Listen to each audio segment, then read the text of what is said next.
Hey guys, welcome back to my channel. Ngasi video sidi Bangalore ki Indiranagar 100 feet road ta robot ki restaurant ama launch tawe 1 week sure. Restaurant je akhoi robot na serve tawe restaurant ne aduda ai hojik chatkani adu ai video namjarake mayam punna meeting taminasi. Weather ji fadare. Weather ai fadi nungsa ju chada bida kino di to ga bai lekin ha lebi lobby wai lebi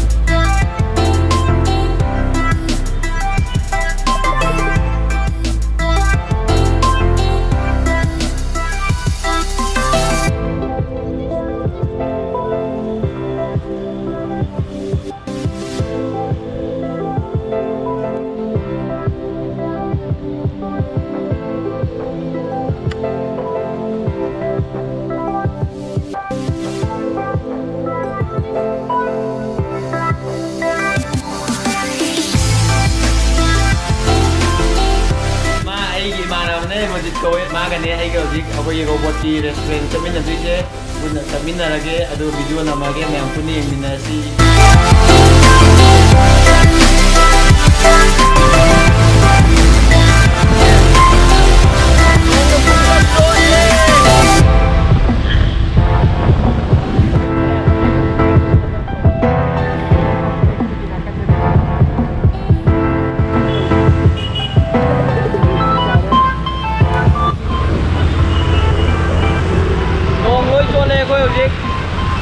salakadore ado akoy nong tola ju tona kan thawri when yoro puti yegminasi hey guys akoy makom do yore ya makom do desana jo nada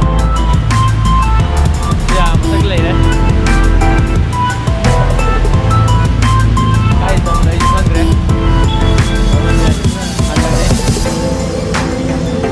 this is me robot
Hỏi tao kìa, sao không có tao hỏi tao cây phao kìa ha Steamy na sắp tao tao với wari nè gì robot na sắp tao đấy sao có order tao nè gì kì đẹp chi đó order tao đi nè ở ngoài kì là bon son sizu sina train nè sida thilak ka doi nè sida moi gi train nam chela ni al hapa thilak ka doi nè robot na thilak ka doi nè ko ji Ôi order tao na ma tao ri order tao ni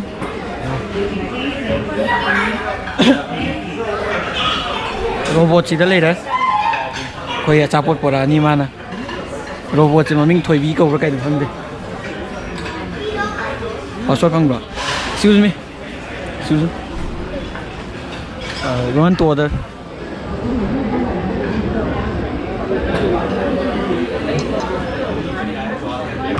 okay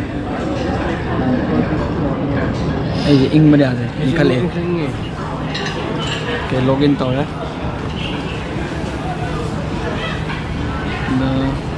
this way ta hai sai sai tao lên robot chứ robot lại gì đi Excuse me, you're on the highway. Would you please make a room for me? Thank you.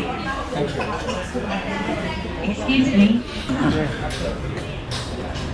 Wala ba? Kay sa ano? Chinese, Indonesia, Ama kanjalo. Chinese sa sila, Thailand sa sila, kino sa sila, Philippines sa sila. May ta kanjalo. Auto bom sa. Order confirm. Confirm. Okay.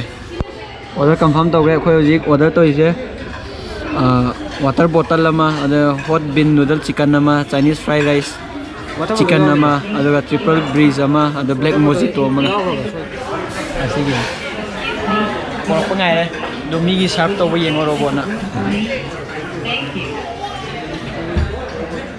Would you please make a room for me? Thank you. to nang ning kai kawe kam pha lai ma thoi bi tom bi nang moi chat pa ji sida moi gi trick se asida lei ba trick se sida ni moi lai je duka magi ma pa da changa ga ada ma su lai Excuse me, you're on the highway. Would you please make a room for me? fried rice later Excuse me, you're on the highway. noodles Would you noodles please later make a room for me? Thank you. soup later Excuse me.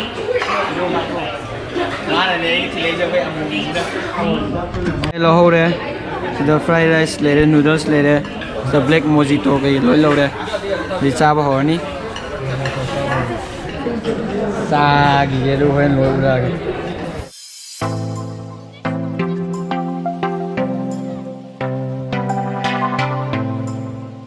đi test store ní đồ xa bao hồi học tiền đâu có gì hay ra cái cha mojito cái ít học cái mojito chứ không chỉ đáng cái nằm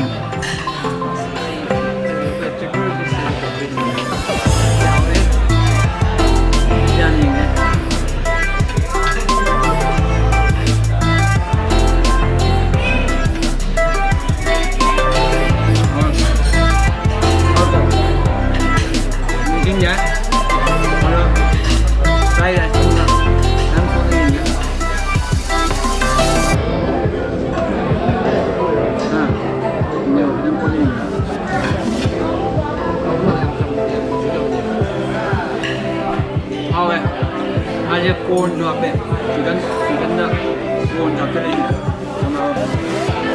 cara ke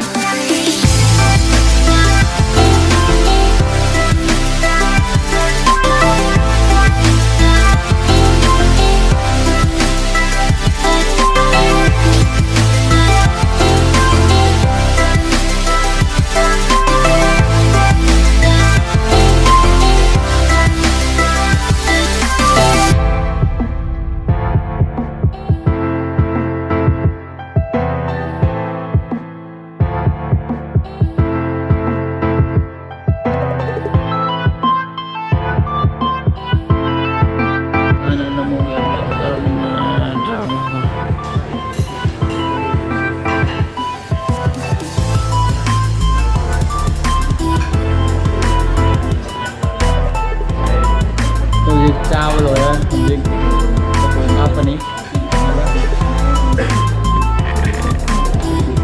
nèm photo cắm đây,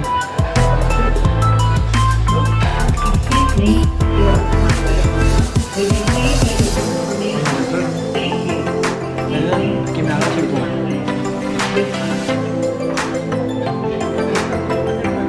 robot đi, Malay.